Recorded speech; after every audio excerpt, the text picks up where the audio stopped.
बिस्मिल्लाहिर्रहमानिर्रहीम अल्हम्दुलिल्लाहि रब्बिल आलमीन वस्सलातु वस्सलामु अला सय्यिदिल अंबिया वल मुरसलीन।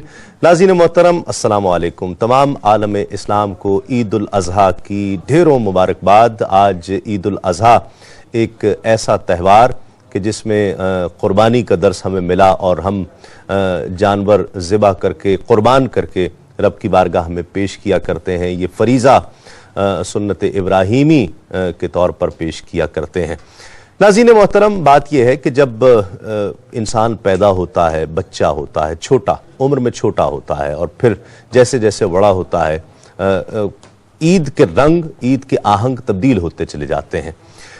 कभी ईदी लेता है, फिर एक वक्त आता है कि उसे ईदी देने वाला कोई नहीं होता, बल्कि वो ईदी खुद दिया करता है। पहले बेफिक्री की ज़िंदगी होती है, फिर फिक्र आने लग जाती है, फिर सोच होती है कि मुझ पर ये जिम्मेदारियां हैं और मुझे ये जिम्मेदारियां पूरी करनी हैं। लेकिन कुछ ऐसे लोग होते हैं कि जो यकीनन अपनी जिम्मेदारियां कई जिहतों पर निभा रहे होते हैं। वो लोग एक तो पब्लिक फिगर्स होते हैं, एक सितारे की हैसियत से टेलीविज़न पर लोग उन्हें देखते हैं, पसंद करते हैं, तो उन पर जिम्मेदारियां कुछ ज़्यादा आयद हो जाती हैं। QTV के ऐसे ही ताबिंदा सितारों को हम आज के दिन ईद के इस मौके से बात उनकी कराया करते हैं और उनकी ज़िंदगी के कुछ हालात, उनके काम से हटकर उनके ज़ाती शौक़, उनकी ज़ाती पसंद और नापसंद, उनकी ज़िंदगी गुजारने के अतवार, ये सब हमारे सामने आते हैं। और एक ऐसी गुफ्तगू होती है जो किसी भी औताक में बैठकर, किसी भी ड्राइंग रूम में बैठकर हुआ करती है। और आप भी इसमें दिलचस्पी रखते हैं, जानना चाहते हैं कि वो लोग ज़िंदगी कैसे गुजारते हैं कि जब हम उन्हें टीवी पर देखते हैं और पसंद करते हैं, हम बड़ी मोहब्बत करते हैं उनसे, बड़ी चाहत और उल्फत रखते हैं। उनकी ज़िंदगी के गुजारने के अंदाज, उनके ढंग, उनके अतवार क्या हैं, हम जाने।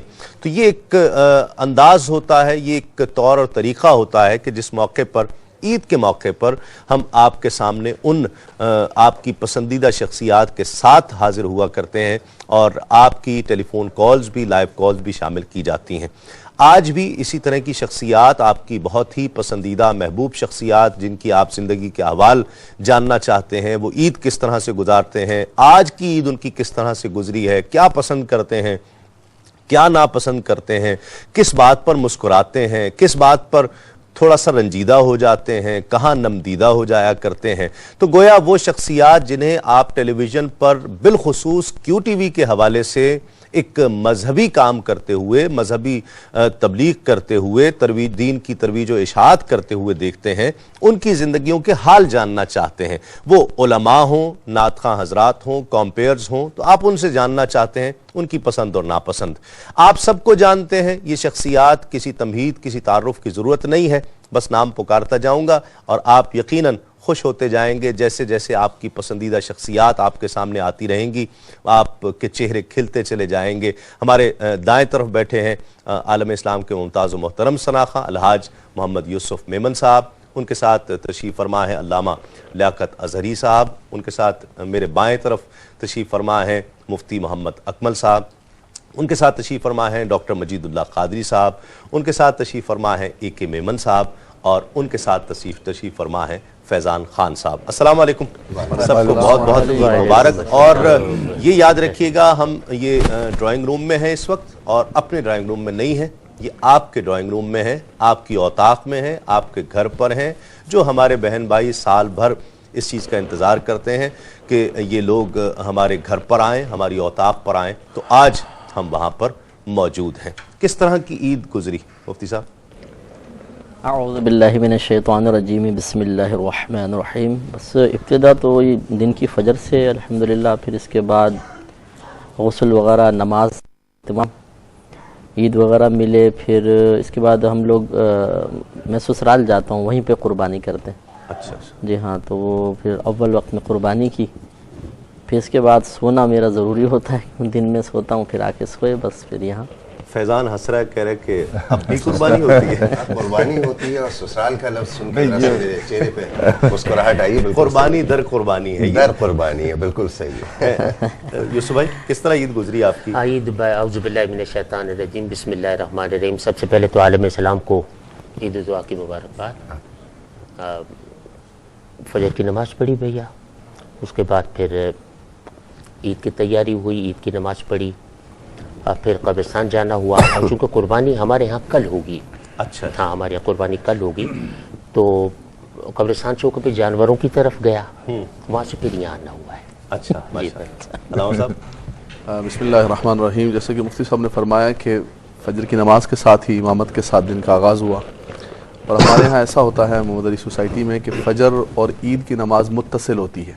थोड़े से वक्फे के बाद? नहीं, बिल्कुल मुत्तसिल। अच्छा, वही माना मुत्तसिल के जैसे फ़जर का सलाम फिरता है, दुआ नहीं होती है, और 15-20 मिनट का खिताब होता है, और जैसे ही 20 मिनट मुकम्मल होते हैं तो फ़ौरन नमाज हो जाती है। ठीक। तो समझो दोनों दुआओं को एक तरह जमा कर देते हैं, फ़जर की दुआ को और ईद की दुआ को। वाह। और उसके बाद जो है वो, चूँकि घर में अकेला हूँ मैं, सारा कुछ करना है, और आपने यहाँ भी आने का हुक्म फरमाया हुआ था, तो कोशिश आप मेरी आए ये हैं तो देखें ना कैसा ऐवान मुज़य्यन हो गया है।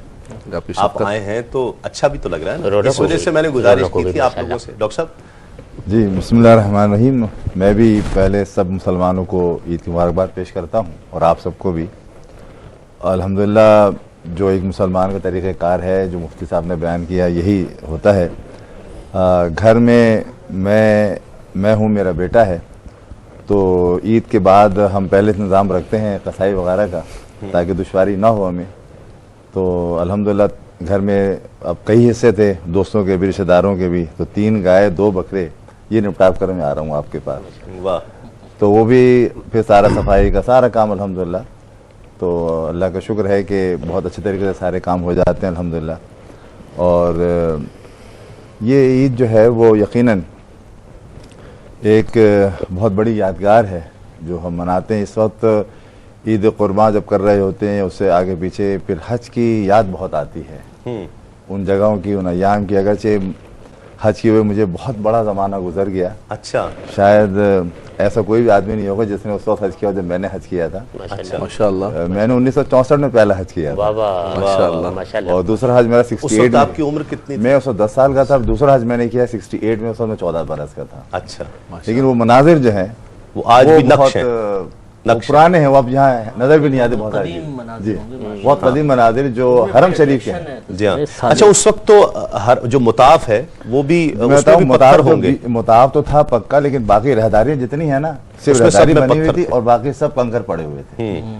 और हुजरा था पूरा बाकायदा, ये जो सैयदना इब्राहिम अलैहिस्सलाम का है, बाकायदा हुजरा था, और जिसमें 4 आदमी खड़े होने की जगह थी नफिल पढ़ने के लिए। फिर एक बाब इस्माइल था, वो भी जगह में उस वक्त था मौजूद। और फिर सबसे बड़ी बात यह है कि आप लोग इस बात से खुश भी होंगे कि मैंने कुएं से डोल से पानी निकाला है ज़माने से। वाह। तो उस वक्त डोल से निकालते थे, और अपनी जो मशकें रखी होती तो भरा आप इस्तेमाल कर रहे हैं। तो वो चीज़ें जब याद आती हैं। अब जिसने 45 साल पहले हज किया हो उसे इतना याद आता हो